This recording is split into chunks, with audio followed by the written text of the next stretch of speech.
Désormais, au port de Dunkerque, les routiers ont le choix entre deux ferries. Celui-ci qui fait la traversée habituelle vers Douvres et l'Angleterre, et celui-là qui, pour la première fois ce dimanche, arrive de Rosslare, dans le sud de l'Irlande.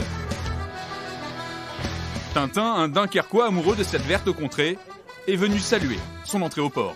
Un plaisir de voir ces premiers bateaux d'Irlande qui arrivent, en espérant que plus tard, les passagers pourront suivre la même ligne. Mais pour le moment, ce navire ne transporte que des poids lourds.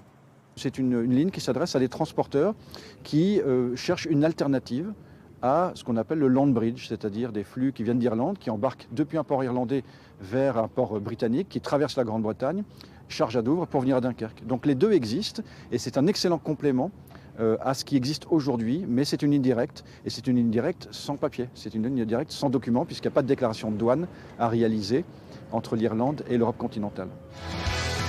Comme un pied de nez au Brexit et au Royaume-Uni, les premiers camions à débarquer arboraient des drapeaux français, irlandais et européens. Le voyage s'est bien passé, traversée agréable sans tracas. La nourriture, l'équipage, tout était bien. Au total, une soixantaine de poids lourds ont effectué cette première traversée entre Rosslare et Dunkerque. Le ferry peut en contenir entre 100 et 110.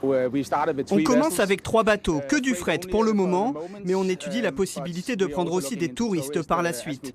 Mais maintenant, ce n'est pas le bon moment pour le tourisme, on se concentre sur le fret et on s'assure que tout est opérationnel.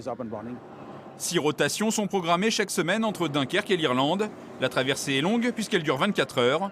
Pour les routiers, mieux vaut ne pas avoir le mal de mer.